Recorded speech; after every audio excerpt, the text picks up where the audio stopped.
The legendary figure of Hermes Trismegistus, Hermes thrice great, is the inspiration for the spiritual teachings known as Hermeticism. He is a syncretism, a joining of the Greek deity Hermes, the winged messenger of the gods, and his Egyptian counterpart, the ibis-headed moon god Thoth. Hermes and Thoth were considered to be one and the same. Both of them were psychopomps, guides in the land of the dead. Thoth is also the god who presides over speech and interpretation. He is the inventor of the alphabet and the art of writing. Ever since, humans have been using writing to preserve the vast array of accumulated knowledge. Thoth is called the heart of Re, the tongue of Atum, the throat of the god whose name is hidden. As divine speech personified, he is the creator of every branch of knowledge, human and divine.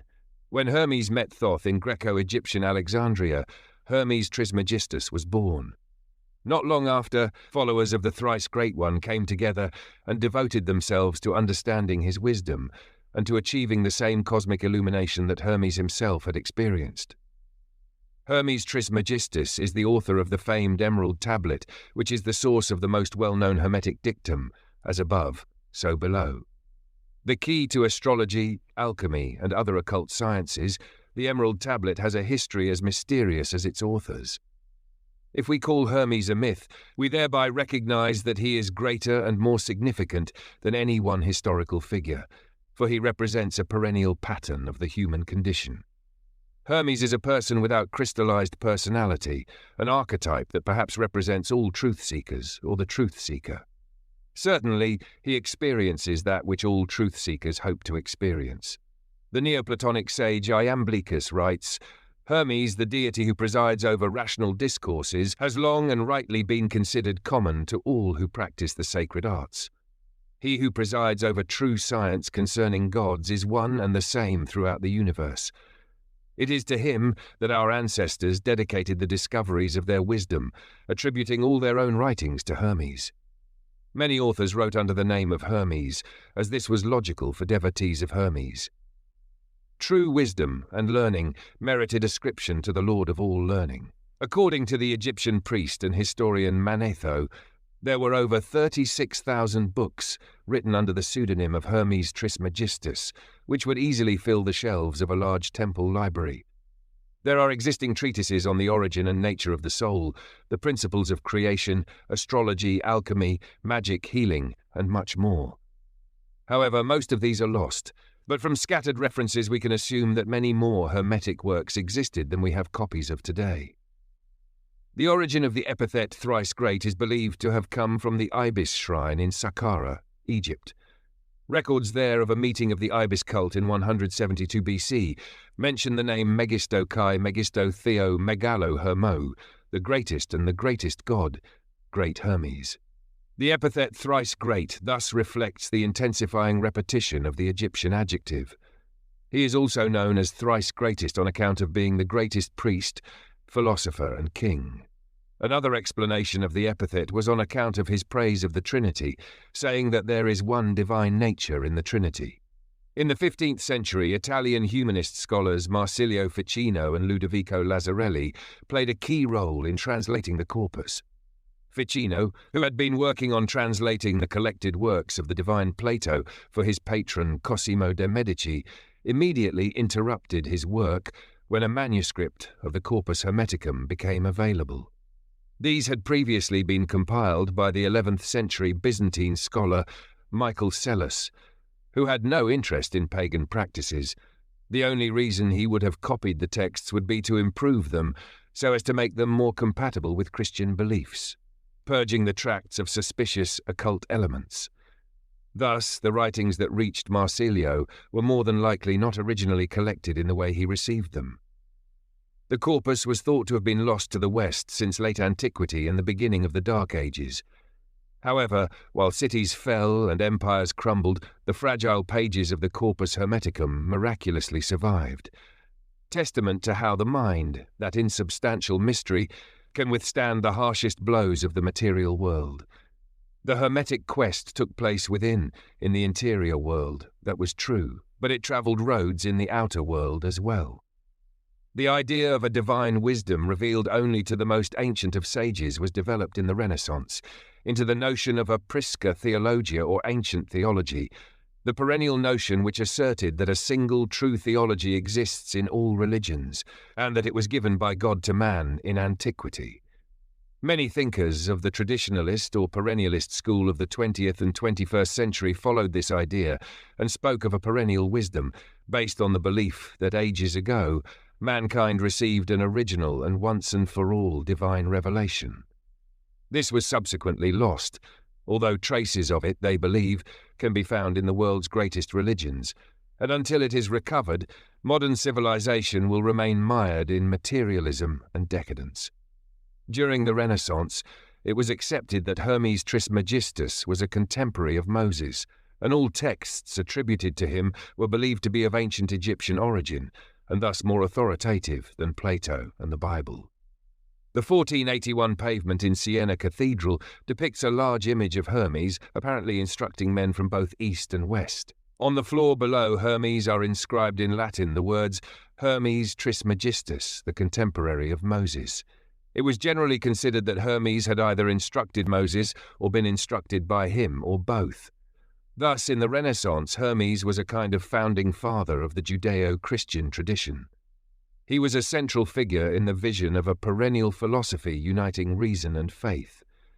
At the beginning of the 17th century, however, the classical scholar Isaac Casaubon took issue with the notion that pagan seers had predicted Christ's coming. One of his targets was Hermes, in whose alleged writings he saw unmistakable linguistic proof of a much later date than the common tales of Egyptian origins could support. Casaubon detected Platonic, Jewish and Christian language and ideas, and concluded that the Hermetic teachings date from the early Christian period, between the 1st and 3rd centuries AD in Alexandria, a city then ruled by Rome, but culturally a cosmopolitan mix of Greek-Egyptian, Jewish and other traditions.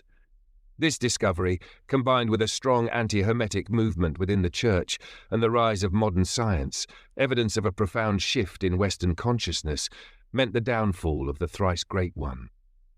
Hermeticism had lost its general fascination and was driven underground. Several Hermetic societies were formed, such as the Rosicrucians, the Freemasons, and the Hermetic Order of the Golden Dawn. The discovery of 3 new and integral Hermetic writings found near Nag Hammadi in Egypt in 1945 renewed interest in Hermeticism again. One of them, called Discourse on the Ogdoad and Ennead, shows without any doubt that the Hermetic believer was initiated into several grades before transcending the sphere of the 7 planets and the heaven of the fixed stars. Then he would behold God and be united with him.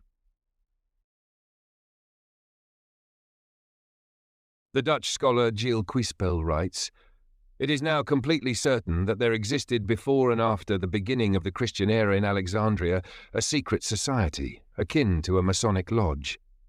The members of this group called themselves Brethren, were initiated through a baptism of the Spirit, greeted each other with a sacred kiss, celebrated a sacred meal, and read the Hermetic writings as edifying treatises for their spiritual progress.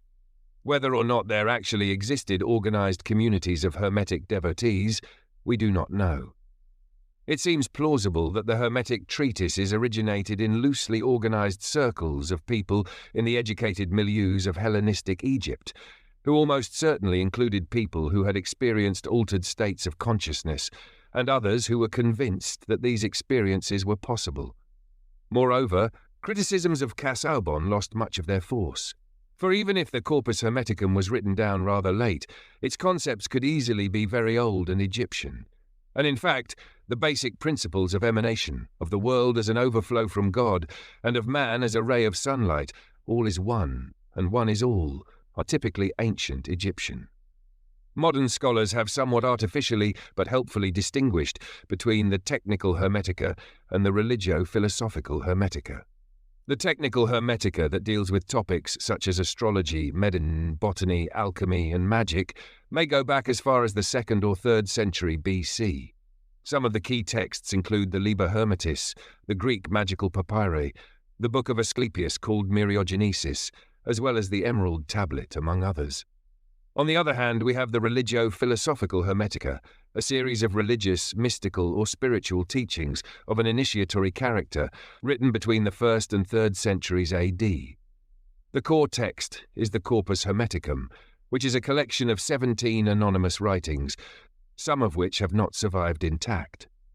The name of this collection can be somewhat misleading, since it contains only a small selection of extant Hermetic texts, whereas the word corpus is usually reserved for the entire body of extant writings related to some author or subject. These writings are original, separate works, rather than part of one book. The selection criteria for the bundling are not known. Other texts of the religio-philosophical Hermetica include the slightly longer Latin treatise, the Asclepius. Texts and fragments collected in the anthology of Stobaeus, the 3 Hermetica found with the Nag Hammadi codices, the Armenian definitions of Hermes Trismegistus to Asclepius, the Oxford and Vienna fragments, and other fragments by authors and testimonies. Salvation in the largest sense, the resolution of man's fate wherever it finds him, was a common concern of the technical and religio-philosophical Hermetica alike. The purpose of the Hermetica is not to argue the truth of its propositions. Their meaning is the change they effect in the hearts of the readers in awakening them to the truth. For this to take place, it is important to have a translation that reflects the inspirational intent of these writings. So, where should one start learning about Hermeticism? It is not uncommon for people to first encounter Hermetic teachings in the Kybalion by the 3 initiates. However, this is not an ancient text. Many of the teachings are representative of new thought, and a lot of the content is not found in the classical Hermetic texts. This is not to discount its importance in popularizing the Hermetic teachings and helping people to rediscover the ancient texts. In fact, it can be an excellent gateway to the original sources. The classic text is the Hermetica translated by Brian P. Copenhaver, which contains the Corpus and the Asclepius, as well as a detailed introduction and extensive notes. If one wants to dig deeper, the Hermetica II by M. David Litwer completes Copenhaver's work. It includes 29 fragments from the Greek anthologist Stobaeus, the longest and most interesting of which is the Korokosmo, or the Daughter of the Cosmos, which suggests that all knowledge, medical, magical, and any other, is important in the quest for salvation. Other texts are the Oxford and Vienna Hermetica, several fragments from various authors and testimonies about Hermes from 38 authors. Another excellent translation is The Way of Hermes by Clement Salomon and others, which contains the corpus and the definitions. The other important text is the Asclepius, the perfect discourses of Hermes Trismegistus, also translated by Salomon. This is a great start for beginners. The Greek magical papyri by Hans-Dieter Betz is a collection of magical spells and formulas, hymns, and rituals from Greco-Roman Egypt. Some of these spells have as their goal inspiration, literally filling with pneuma, or spirit. This occult knowledge is gained by calling upon the gods and spirits through ritual and magical incantation, leading to theosis, the cathartic purification of mind and body through the divine union with the gods. More scholarly work includes Garth Fowden's The Egyptian Hermes and Kevin Van Bladel's The Arabic Hermes, which lay more stress on the contribution of Egyptian and Islamic thought to the Hermetic tradition, both of which had historically been denied, in favor of a one-sided view of Hellenistic influence. Most Hermetic scholars have tried to make the Hermetica as Greek and philosophical as possible, thus losing the sight of many of the core spiritual teachings. Since the late 1970s, this perspective has given way to a new and more complex one, calling much more attention to the Egyptian and religious dimensions of the Hermetic writings. Whereas before the salvational insights received during ecstatic states were dismissed as literary fictions, they were now taken more seriously as possibly reflecting ritual practices that took place in Hermetic communities. However, Hermeticism is a religion different from any other. It is without temples or liturgy, followed in the mind alone. A more recent publication on Hermetic teachings is Wouter Hanegraaff's Hermetic Spirituality and the Historical Imagination, Altered States of Knowledge in Late Antiquity. In the book, he challenges the historically dominant narrative of interpreting the Hermetic writings as philosophical treatises. For Hanegraaff, This misses the essence of what this movement is all about, namely the spiritual path for healing the soul and the transformation of consciousness. That is why the emphasis should be placed on spiritual practice. The way of Hermes involved altered states of consciousness in which practitioners claimed to perceive the true nature of reality behind the hallucinatory veil of appearances. Practitioners went through a training regime that involved luminous visions, spiritual rebirth, cosmic consciousness, and union with the divine beauty of universal goodness and truth to attain the salvational knowledge known as gnosis. It is this altered state of consciousness that leads to altered states of knowledge. At the heart of the Hermetic teaching is the realization that the individual is fundamentally no different from the Gnosis Supreme. This realization is gnosis, a single, immediate event, characterized as a second birth. This teaching outlines the spiritual path that prepares the way for this gnosis, which is not achieved by any effort of the ordinary mind, but is rather the result of divine wisdom.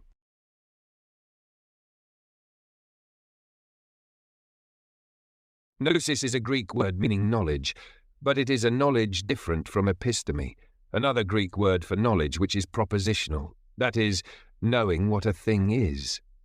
Gnosis is not attained through argument, logic, or empirical observation. It is not rational but religious and mystical knowledge that is revealed, which is the way to individual salvation. We live in ignorance, unaware of the true nature of reality and of our place in it. For many people, perhaps most, this isn't a problem. They accept day-to-day life and do not ask why we are here and what we are supposed to do now that we are. The seekers of gnosis, however, are unsatisfied with this. Many of these agnostics argue that we cannot know what we want to know, defining knowledge in the sense of episteme. This is the great mistake. The English language lacks this distinction, which many other languages still preserve. For instance, in Spanish, French, and German, they use the words saber, savoir, and wissen to refer to propositional knowledge, but they also have the words conocer, connaître, and kennen, that is, knowledge by direct acquaintance, which is comparable to gnosis. One knows because one has seen and experienced it, rather than by being able to describe it. Gnosis is neither an expression of faith nor an assertion of belief. In his last years, Swiss psychologist and psychiatrist Carl Jung was asked whether he believed in God. Believe? Jung replied, "Hard to say. I know, I don't need to believe."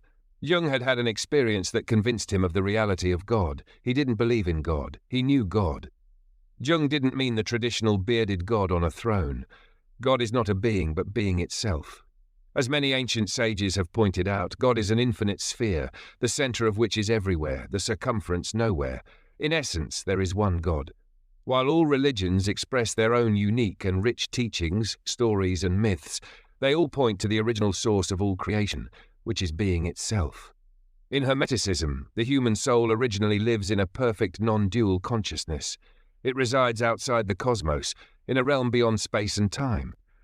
As soon as it descends into the planetary spheres and enters the body, the soul gets corrupted by the demonic tormentors of darkness, representing sins or vices. The problem is not the body, but the passions. All of us, at this very moment, are living in a state of hallucination. Our true nature lies in the disembodied state, and the only purpose of life is to be reunited with it. For the Hermeticist, it is possible to attain spiritual enlightenment or gnosis while being alive. This is an important distinction from Gnosticism, in which the spark of the human soul has fallen into matter and is trapped by it. There is a dualistic worldview of a material world and a spiritual world. The goal of gnosis is to escape from the prison of the world and ascend into the spiritual world, which is only possible after death, when one is liberated from the prison of the body created by the malevolent demiurge as an obstacle to salvation. Therefore, the Hermeticists are not Gnostics, though both of them speak of gnosis. The Gnostics would agree with the notion of Plato's cave, where prisoners are chained and forced to watch the shadows of the things in themselves, mistaking them for reality. The goal is to escape from the cave into the light. In other words, to escape from matter, from the body, into the world of the ideal Platonic forms. This is not the way of Hermes.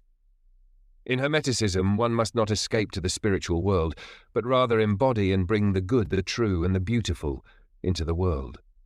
Our task is to take care of the world and make sure to treat it the way it deserves to be treated.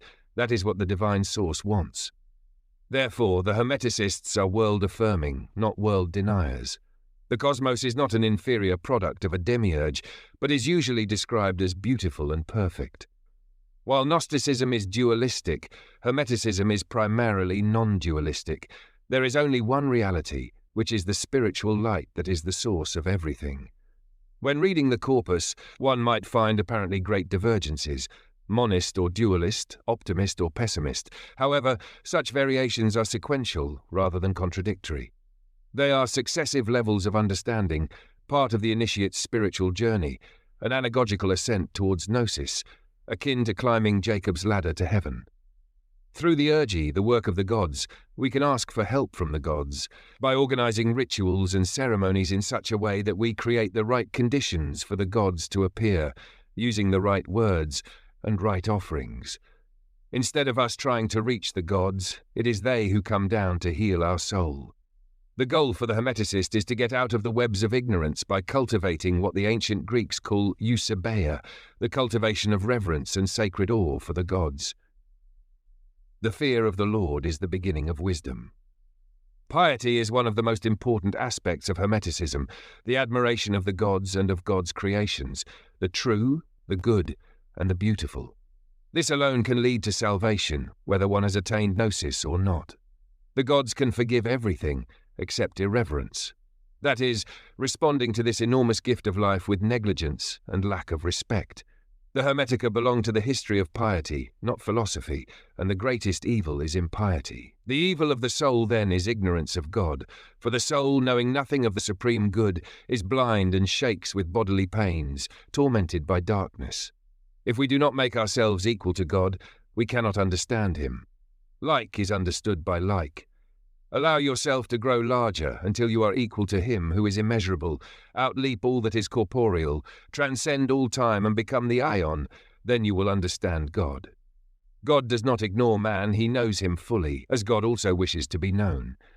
This is the only salvation for man, knowledge of God. This is the ascent to the highest abode of the gods. We can choose between mortality or immortality. It is the inferior choice that destroys man. Those who have a mixture of rage and lust do not value things worthy of their attention, but turn to the pleasures and appetites of the body, believing that man was born for that reason, or mistake these greatest evils as the greatest goods. There are two kinds of beings, the embodied and unembodied, in whom there is the mortal and the divine spirit. Man is left to choose one or the other if he so wishes, for one cannot choose both at once. When one is diminished, it reveals the power of the other.